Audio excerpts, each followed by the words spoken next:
Hello friends and welcome to the part 3 of accounting concept, conventions and principles.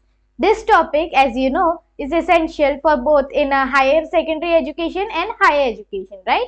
For both 11th and 12th commerce as well as semester 1 of BBA, BCom and MBA. So in the previous parts we covered total of 6 concepts. Now we will move on to the next concept, which is the accounting period concept. Now, what does the accounting period concept actually mean? It states that a business financial activity should be reported over specific or consistent time periods, such as monthly, quarterly, or annually. These periods are known as accounting period. They help stakeholders to evaluate performance and make informed decisions. We know if there is a report every periodically, means after every month or every quarter or annually, we can easily see that how the company has performed over the years. It is easier to evaluate. That's why this concept is necessary. And we know the annual accounting period is from 1st April to the 31st March. अभी हम हिंदी में देखेंगे कि accounting period concept actually क्या है. तो accounting period concept कहता है कि है ना, किसी भी बिजनेस की जो एक्टिविटीज है, फाइनेंशियल एक्टिविटीज है, वो है ना हमें रिपोर्ट करनी चाहिए किसी पर्टिकुलर पीरियडिकली. हाँ, या तो हर महीने के बाद आप रिपोर्ट कर सकते हो, हर क्वार्टर के बाद आप रिपोर्ट कर सकते हो, या फिर एनुअली भी रिपोर्ट कर सकते हो. इससे क्या होता है कि जो स्टेक होल्डर्स है, यूजर्स ऑफ हमारा अकाउंट्स है, उन्हें है ना इजी पड़ता है कि हमारी कंपनी के जो परफॉर्मेंस है उसे इवेल्युएट करना इजी पड़ता है. अगर आप देखोगे कि पिछले साल ऐसा था, इस साल ऐसा है, तो आप इजीली इवेल्युएट कर सकते हो. लेकिन पिछले साल का ऐसा है और इस महीने के एंड में ऐसा है, तो कंपेयर करने में थोड़ा प्रॉब्लम आता है. Now we will look at the importance of accounting period concept. So how is it important in accounting? So first is comparability. It ensures a comparison of financial result across different periods, right? In quarter 1 we had a good result, in second quarter we had a better result, right? We can compare these periodically. It would be easier to be compared. Second is regulatory compliance. Okay, it aligns with tax and legal reporting requirements, right? Whenever we are filing for tax, let's say, so annually we need to file it annually. So whenever we make financial statements annually after every year, it is easier to file for tax. If we are recording it unevenly, like first we will make for the first 3 months and after 6 months we will make the next report, it would be very difficult, right? So for our tax and legal requirements. Now third is performance tracking. It helps managers and investors to access the trends and profitability as they are in periodic nature. Okay, अभी हम हिंदी में देखेंगे कि accounting इतना important क्यों है. तो सबसे पहले आता है पॉइंट कंपैरेबिलिटी का. अगर आप है ना स्पेसिफिक पीरियड्स के बाद है ना रिपोर्ट्स बना रहे हो, तो आपको कंपेयर करना बहुत ही ज्यादा इजी पड़ता है. अगर है ना समझो कि है ना आपने एक परफॉर्मेंस इवैल्यूएशन किया है, पहला आपने 1 महीने के बाद किया, उसके बाद 2 महीने का गैप लेके फिर एक परफॉर्मेंस शीट बनाई, उसके बाद 3 महीने का गैप लेके फिर एक परफॉर्मेंस शीट बनाई. आप देख रहे हो, अब इन तीनों रिपोर्ट्स को इवैल्यूएट करना पड़ेगा, तो है ना हमें बहुत ही ज्यादा प्रॉब्लम होगी, क्योंकि पहला रिपोर्ट सिर्फ जनवरी का है, दूसरा रिपोर्ट जो है वो फरवरी मार्च का बता रहा है, तीसरा रिपोर्ट अप्रैल मई और जून के रिजल्ट्स बता रहा है.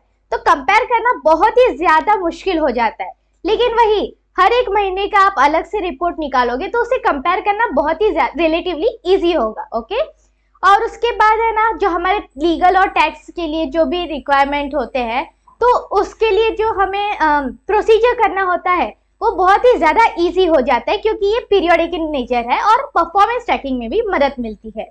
Now let us see an example to understand accounting period concept better. Suppose your company earns 10 lakh in revenue and incurs 6 lakh in expenses between the 1st April and 31st March.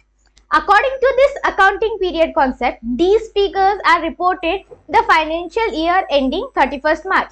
Let's say this year was 1st April 2024 and 31st March 2025. So these figures would be reported in the financial year ending 31st March 2025, or we can say financial year of 25. Okay, the transaction outside this period are recorded in the next accounting cycle. Let's say you earn something on 1st April 2025.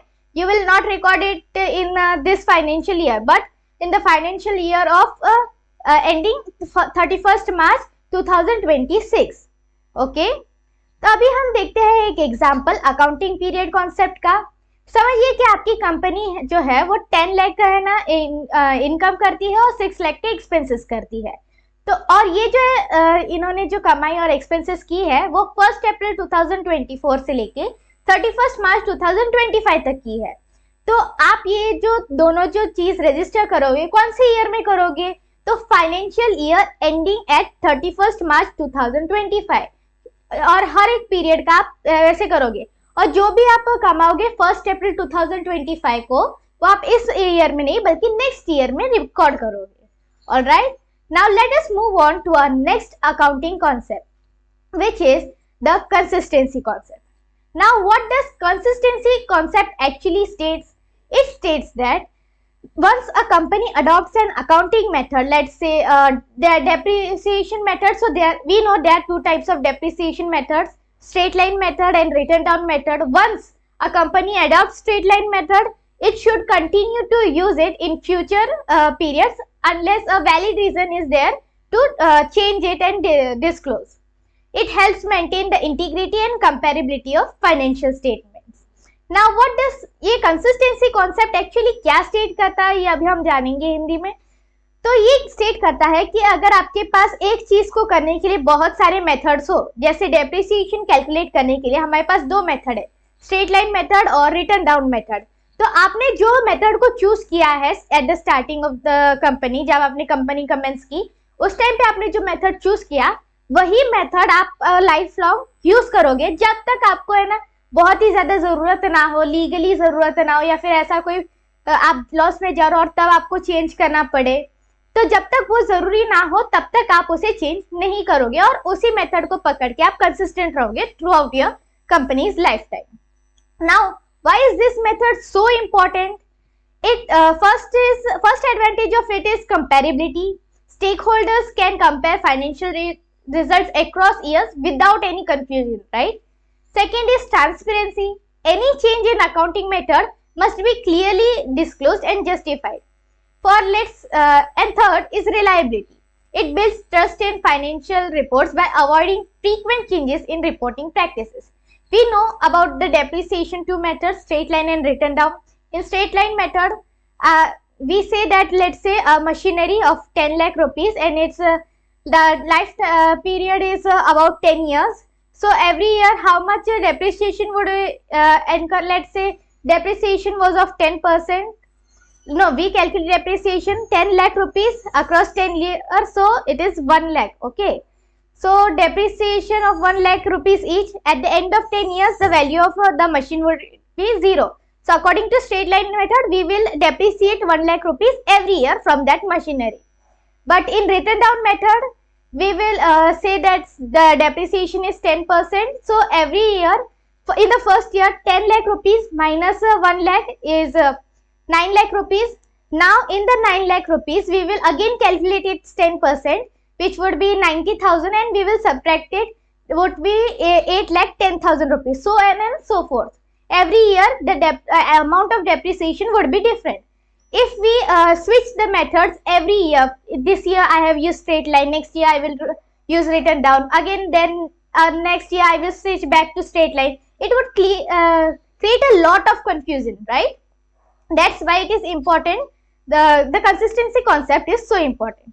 अब ये consistency concept इतना important क्यों है accounting में, ये अभी हम देखेंगे हिंदी में। तो हम देखेंगे तो इसमें क्या होता है कि इसके तीन फायदे हैं। पहला है कि कंपेयर करना बहुत ही ज्यादा इजी होता है। दूसरा कि ट्रांसपेरेंसी रहती है कि है ना हमने ये मेथड यूज किया है और अगर हम लोग स्विच कर रहे हैं तो उसके बारे में हम लोग फाइनेंशियल रिकॉर्ड में एज ए नोट्स करके लिख देते हैं।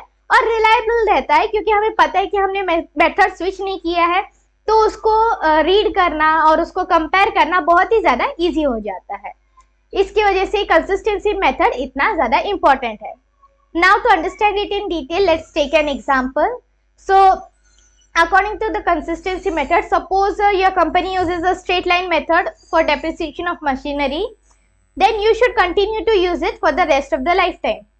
Let's say the machinery was of 10 lakh rupees, you used it, let's say its lifespan is of 10 years, so depreciation comes out to be 10%, right? 1 lakh rupees each. According to the straight line method, if you are using straight line method, you every year you will deduct 1 lakh rupees as depreciation. At the end of 10 years, the value of machinery would become null or zero. Okay. And according to the written down method, the second method to calculate depreciation, every year you will calculate the 10% of that machinery. So for the first year, 10 lakh rupees, 10% is 1 lakh rupees, so it will come down to 9 lakh rupees. Now we will again calculate its 10%, which would be 90,000. We will subtract it, it would become 8 lakh 10,000 rupees. So on and so forth. And after end of the 10 years, it would come out to be minimum. Okay. According to the written down method, the value never becomes zero, and in straight line method, value may come to negative after the life period ends. So if you continuously switch each year from straight line to written down, then from written down to again straight line, it would create a lot of confusion which we do not want. That's why we use this consistency concept. तो अभी हम लोग हिंदी में एक example देखेंगे ताकि हम समझ पाए कि ये कंसिस्टेंसी कॉन्सेप्ट कैसे काम करता है.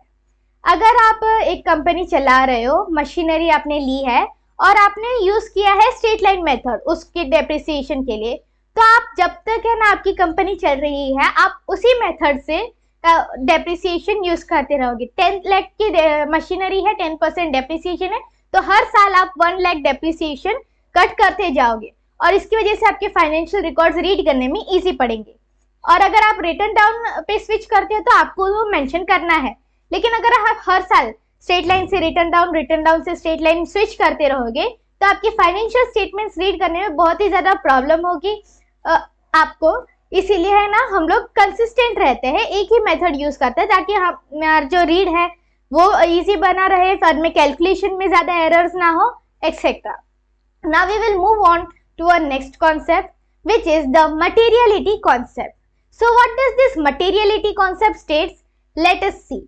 So this concept states that only information that could influence the decision of users of financial statement should be included. If an item is too small or insignificant to affect decision making, it may be omitted or aggregated. In short, don't sweat small stuff unless it matters. For example, if you are running a company with the expenses of maintaining and machinery, buying new machinery or raw materials, you would also have the expenses for buying stationery like pens, staplers, papers, etc. So these expenses do not affect the major decisions of the company. So you might omit that expenses or aggregate them under the stationery. Alright.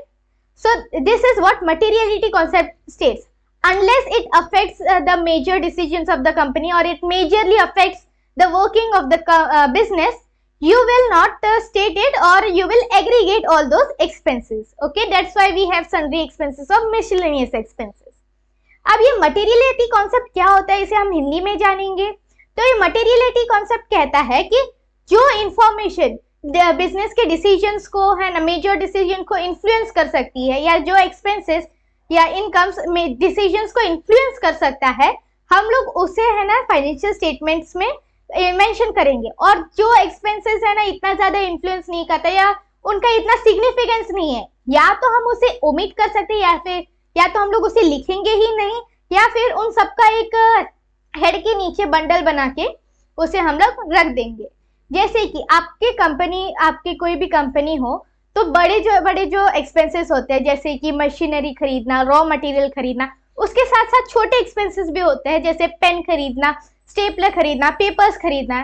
तो ऐसे छोटे expenses है, वो अगर ना भी हो तो भी इतना बिजनेस के वर्किंग में इतना प्रॉब्लम नहीं आता है, राइट. तो उसे आप है ना एक स्टेशनरी के हेड के नीचे एग्रीगेट करके लिख सकते हो. Now, why is this materiality concept so important in accounting? Let us see that. First, It is efficient. It avoids cluttering financial statements with trivial details. It is relevant, ensures the users focus on information that impacts business decision, and judgment based. Accountant must use professional judgment to decide what's material. For example, your company is earning a profit of 5 crore rupees every year. Okay, now in the financial statements you will write the major expenses. We have spent about 90 lakh rupees on this, 10 lakh rupees on that. We have gained 1 crore rupees from this, etc. But you will not write the trivial methods like we have spent about 500 rupees on stationery, or we have spent about 100 rupees on xyz things, right? You will not write because it would become too much of complicated, congested, right? You will have to show the big figure. So either you will avoid it altogether, or you will group all those small expenses in one bundle and list them over there. Okay, अभी हम देखेंगे कि materiality concept इतना important क्यों है accounts में. हम लोग हिंदी में देखेंगे इस चीज को. पहला तो ये बहुत ही ज्यादा एफिशिएंट है. अगर आप छोटी छोटी चीजें 500 रुपए का खर्च किया, 100 रुपए का खर्च किया, 500 रुपए का खर्च किया, अगर आपकी कंपनी करोड़ में अर्न कर रही है, करोड़ में खर्चा कर रही है, तो ये छोटी चीजें है ना, बहुत ही ज्यादा छोटी होती है, तो आपको ये लिस्ट करना कंपलसरी नहीं है. दूसरा है कि इससे फाइनेंशियल स्टेटमेंट जो रेलेवेंट बनते हैं, हमें दिखाई देता है कि हम लोग कहाँ पे ज्यादा खर्च करें, कहाँ पे नहीं खर्च करें. उससे ना डिसीजन मेकिंग में बहुत हेल्प करता है. अगर आप इन छोटी छोटी चीजों को भी लिस्ट करोगे तो बहुत ही ज्यादा कंजेस्टेड बन जाएगा और कंफ्यूजन क्रिएट करेगा. और उसके बाद लास्ट में अकाउंटेंट्स को जज करना पड़ेगा कि है ना कौन सी चीजें मटेरियल है या नहीं. Now we will move on to the example to understand this materiality concept better. Suppose your company spends 500 rupees on office supplies in an year with 100 crore in revenue. That 500 rupees is immaterial and may be grouped under general expenses. However, a 5 lakh rupees illegal settlement would be material and must disclose separately, right? अगर आप let's say हम लोग अभी example लेते हैं materiality concept को अच्छे से समझने के लिए. अगर आपकी कंपनी जो है वो 500 रुपए खर्चा करिए ऑफिस सप्लाईज के लिए, जो कि और आपकी कंपनी 10 करोड़ रुपए ना रेवेन्यू में कमा रही है, तो 500 रुपए इतना ज्यादा इंपॉर्टेंट नहीं होता, तो आप उसे जनरल एक्सपेंसेस में ग्रुप कर सकते हो. लेकिन वही आपकी कंपनी ने 5 लाख का लीगल कॉन्ट्रैक्ट जो है वो हासिल किया है, तो आपको उसे एक अलग हेड के नीचे लिखना चाहिए. यही है materiality concept. With this, let's conclude our video. Okay, so in this video we saw again 3 concepts, and if you understood this video, please like this video, subscribe my channel, share this video with your friends, and comment your needs and expectations. Thank you.